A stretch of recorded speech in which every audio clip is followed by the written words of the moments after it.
Today we are here again to discuss something that will help you stand out.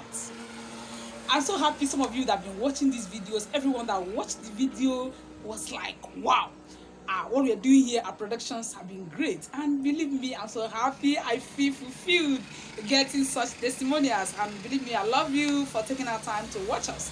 Today I'm here to discuss with you two things you need to stand out in a highly competitive market. What does it mean when we say that a market is competitive? It means that there are too many other people providing the same solution you're providing, probably in the way you provide it, such that you find standing out difficult. It's as if uniformity is a norm. Everyone does it, so you are not standing out. Such market is said to be competitive. You can also look at competitiveness of market in a situation where your clients, your customers are exposed to your competitors. That is, too many people, too many entrepreneurs have access to that same audience. When too many persons have access to a particular audience, such market setting is said to be a competitive one. But believe me, when you find yourself in a highly competitive market like that, there are still things to do to stand out. Yes, as an entrepreneurial purpose discovery coach, I've got two tips for you. And what are they? One is your personality specifics. Personality specifics. Let me share with you.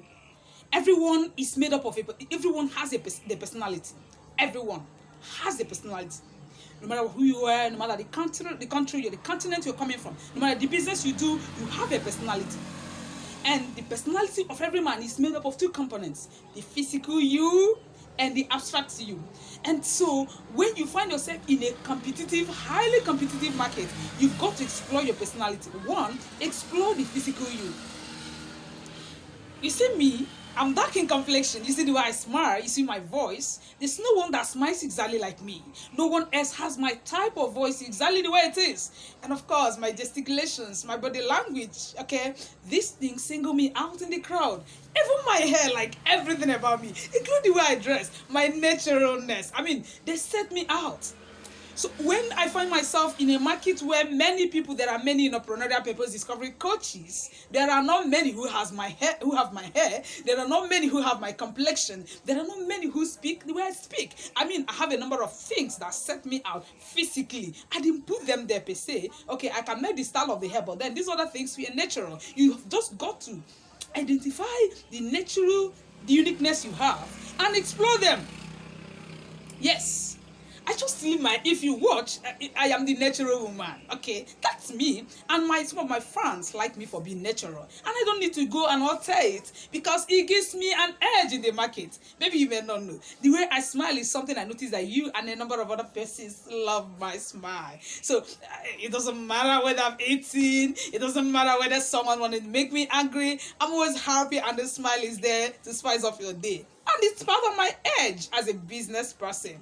Okay, and my dressing and my gesticulation, the way I do my face, the way I do my eyes, the way I do my hands, everything about me is part of what is unique to me. And so, whenever I want to present my products, okay, I'm a knowledge-based, I do a knowledge-based business, so whenever I want to produce my products, whenever I want to present my product, which usually involves me coming out to share knowledge, okay, or probably capturing my voice, also, all these things come to play, including the way I speak the English language or any language of my choice that I decide to use. So when you find yourself in a competitive market, explore your personality specific first, the physical you. Another one is the abstract you. Okay, it's also this personality specifics. You can also call it genius domain. Your genius domain. And your genius domain also includes the abstract you, your temperament. Maybe you are a sanguine. In other words, you can make people laugh. You can really move along with people. You can be very high. You know how to make environment up. There's no dull moment with you. And so when you notice that's you, don't go learning the melancholy style. Don't go learning the phlegmatic style. Be the sanguine that you are. Make everywhere hot. That's why you are you. Do you get? So in a situation where the market is highly competitive, explore your temperament. If you're melancholy, make sure you think cool. And so when you come, release genuine ideas. Since the sanguine guy can hit everywhere up, you cannot hit everywhere up, but you can think because you're melancholy. And so analytically, you present ideas in a way that captures the attention of the intellectuals and anyone who values knowledge.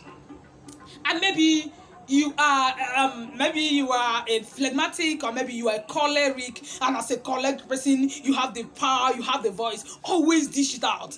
Don't think because you sound buzzy someone will like you. Some of your clients, some of your audience will like you because of the buzzy voice. So be proud and comfortable enough to be you.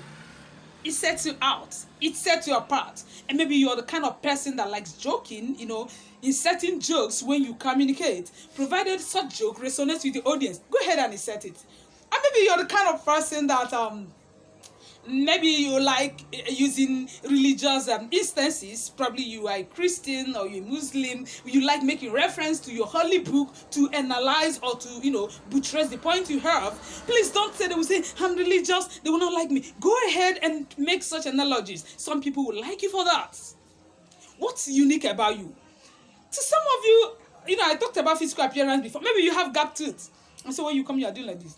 Smile, come on, give it them. Your audience want to see the gap tooth. And maybe you have small dimples like me, or you have a big one. Give it to them. Okay? So actually I was talking about the abstract you, and before you came back to the physical you. So what makes you different? You've got to first of all know. That's why self-awareness is basics. Is the basis. You've got to know yourself, know the physical you, know the abstract you, and each time you come to present, make sure you showcase that uniqueness. It's called your genius domain. It's called your personality specifics. You can also call it your personality gold. Next time I'll teach you more about P gold. So to be able to stand out in a highly competitive market, make sure you find out your competitive advantage, because I mean, these things, your personality specifics and the ideas I'm going to be sharing with you, all these things will come together to give your business a competitive advantage. In other words, making you to have an edge over your competitors. So having dissected the concept of your personality, let's look at innovativeness. You've got to think. You've got to think. No matter what you do, anywhere you are, you've got to think. Yes. See, if you talk about skills, maybe you're someone who has skills, too many skills, wonderful techie skills and all that kinds of trendy skills. Skills are good, but guess what? Any skill can be learnt by another. So no matter the skill you have, any other person can have that skill. And when another learns that skill and is able to practice it efficiently, and you practice it efficiently, you are same with the fellow. But ideas make the difference. Innovativeness make the difference. So as an entrepreneur in a highly competitive environment, in a highly competitive market, you've got to go inwards and think critically. That's what we call critical thinking for problem solving. You think critically. You bet ideas. It could be new things. It could be new ways of doing things. It could be it could be either you create a new thing or you create a new way to do a new thing. But let there be some level of newness, some concepts, okay, in the way you do your thing. You come out like this and you share your knowledge in a way that is not usual. Okay, it could be your voice. Just try to create something. Just create something. And the moment you've created it looks unique. So every day they're able to predict it, because they know whenever you show up, you are coming with new things. So having said this, whenever you find yourself in a highly competitive market, don't forget, you have two things that can give you an edge, and one is your personality specifics, your physical appearance, and the abstract you, which means the internal feature of who you were. Two is highly innovative ideas.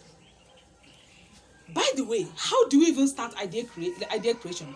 Actually, I'll take time to run a series on this, but before I do that, have a time you think about your business. I'm not talking about worry. There's a difference between worry and think. Okay? So have a time you relax and think inwards about your business. No matter how you practice any business, no matter how you teach any business, you've got to have a thinking time for that business. So when you think cool about it, new ideas come. You can learn focus skill. Okay, if you have problem concentrating to think for like minutes, you can learn to begin to focus. For example, look at this wristwatch, and maybe you're someone who does not who finds it difficult to think for a while. You can tell yourself, this wristwatch, I'm going to look at you for 10 minutes. You look at it, okay, this is say a quarter past 3, say 10 minutes to 6, whatever, you tell yourself, okay, this is the time, from now till the next 10 minutes, I'm going to be looking at this wristwatch. You'll be looking at it, you'll be thinking about it. Okay, it has the longer hand, the shorter hand. Okay, there are golden spots. Okay, it's written hard and then quartz. Okay, you're looking at this wristwatch and you're concentrating on it and you're thinking about it. Everything about this wristwatch is holding your attention for a whole 10 minutes. Next time you try to do it for 15 minutes. Next time you try to do it 20 minutes. This is for those who have problems concentrating on and thinking about an idea for some number of time. So if you have problem with concentration, you do what I've just said. It's called focus skill. If you practice your focus skill and you master the act of focus, then you can think. You notice that you can lie on your bed, you can sit down in your house. Me, I prefer doing my thinking early in the morning. Early in the morning, usually before 6 a.m. So any time of your choice. I also do that in the afternoon, provided there's some level of concentration where I am. You can decide to do that. You can decide to close your eyes when you think, but have a time you think about your business. You'll be so shocked the number of ideas that will come to your mind just by thinking about that. Hope you enjoyed today's video. Please make sure you subscribe with us and share this video. Until I meet you again, you are an entrepreneur, and I am your entrepreneurial purpose discovery and career coach. So always see yourself as an entrepreneur that you are. Remember, your ideas must go global. Thank you. See you next time. Bye.